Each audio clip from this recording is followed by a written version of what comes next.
BJP सांसद बांसुरी स्वराज ने दिल्ली के संसद मार्ग थाने में पप्पू यादव के अलावा राहुल गांधी और अयोध्या से समाजवादी पार्टी के सांसद अवधेश प्रसाद के खिलाफ शिकायत दर्ज कराई है। वहीं वाराणसी में तो पप्पू यादव के अलावा राहुल गांधी और अवधेश प्रसाद के खिलाफ एफआईआर दर्ज कर ली गई है। वाराणसी के कोतवाली थाने की पुलिस ने साधु संतों की शिकायत पर एफआईआर दर्ज की है। इस शिकायत में तीनों नेताओं पर हिंदुओं की धार्मिक आस्था के साथ खिलवाड़ करने का आरोप लगाया गया था। दरअसल शुक्रवार को संसद भवन परिसर में विपक्षी सांसदों ने राम मंदिर चढ़ावा चोरी का विरोध करने के लिए एक नाटक का मंचन किया था। इस दौरान पप्पू यादव साधु बनकर चढ़ावा चोरी की एक्टिंग कर रहे थे, लेकिन ये अब उन पर महंगा पड़ता दिख रहा है। सनातन के अपमान पर पप्पू यादव के खिलाफ शहर शहर प्रोटेस्ट हो रहा है। साधु संतों और हिंदू संगठनों की मांग है कि पप्पू यादव के खिलाफ सख्त एक्शन लिया जाए। इस बीच बीजेपी सनातन के अपमान को बड़ा मुद्दा बनाने की तैयारी कर रही है। सोमवार को बीजेपी इस मुद्दे पर संसद में जोरदार हंगामा कर सकती है।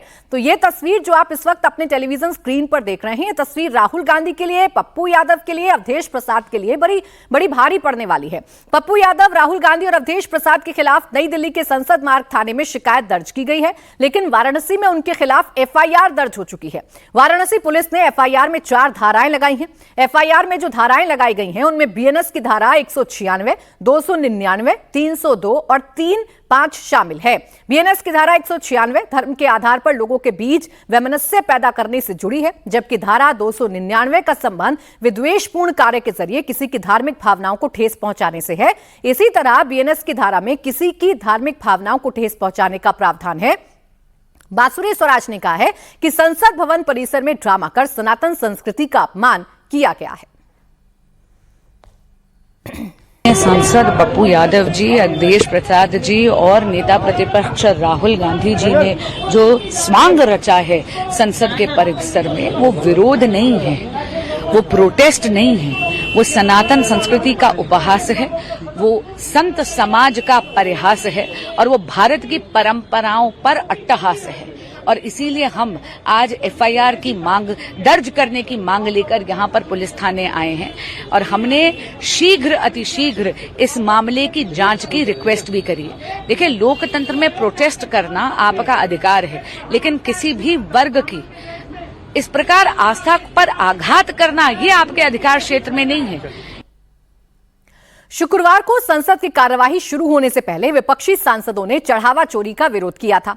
इस दौरान पप्पू यादव भगवा ड्रेस में दान की पेटी लेकर बैठ गए थे।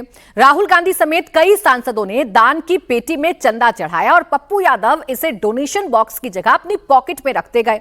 अब बीजेपी और साधु संतों ने इसे बड़ा मुद्दा बना दिया है। पप्पू यादव के भगवा ड्रेस में चोरी करने पर सवाल उठा है, लेकिन पप्पू यादव का कहना है कि उन्होंने सनातन का अपमान नहीं किया, उन्होंने राम मंदिर का चढ़ावा चोरी करने वालों को बेनकाब किया है।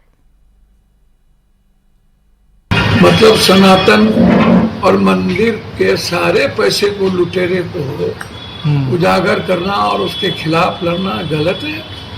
मंदिर की रक्षा करना गलत है, मंदिर के पैसे की रक्षा करना गलत है। देश के 100 करोड़ का जो आस्था है मंदिर के प्रति, उसकी रक्षा करना गलत है।